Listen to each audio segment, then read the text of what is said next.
What's up, peeps? Joan Williams here at the distance. Got video for you guys. This is Andre Berto testing positive for steroids. Pretty much, this is going to be a very short video. It's pretty short. Going to be straight to the point. Probably going to be 1, 2, 3 minutes, whatever.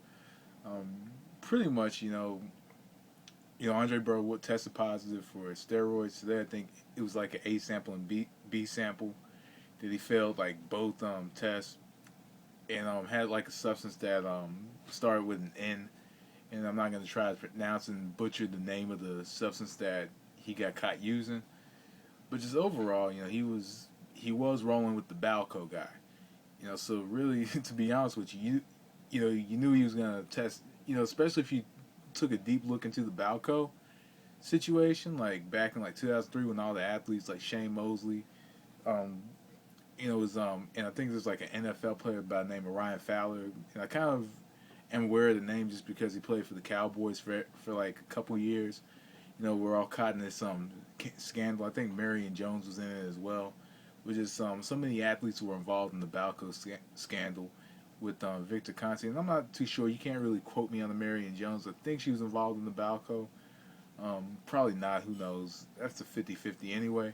But just overall, man, you should first off, with Andre Berto, when he was rolling with Victor Conti, when he was when he was starting to work with him, because he started to work with him after the loss to Ortiz back in April, I believe, before the fight against the fight back in against Zavek, which was like in the first week of September 7th, I want to say it was.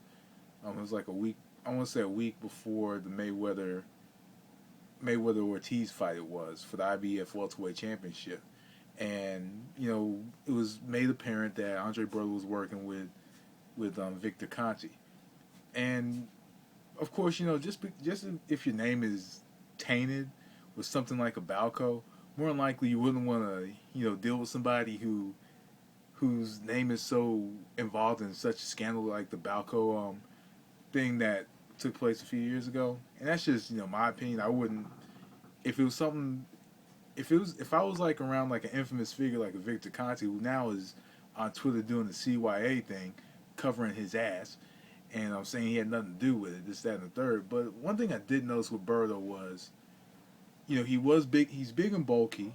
He's a bulky welterweight. And I noticed this in the Quintana fight was that he did have an injury in the fight. It was an injury that involved his muscle. I think he pulled a muscle in the fight.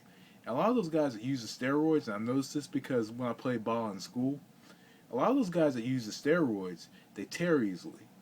You know, if you look at like in high school football and and also in baseball, a lot of those, and even wrestling, those guys tear easily because they use steroids. And Andre Berto also had an injury to his bicep earlier this year.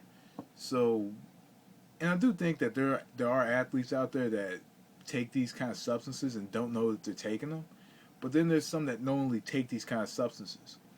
And who knows with Berto? I don't know if he knowingly took the substance.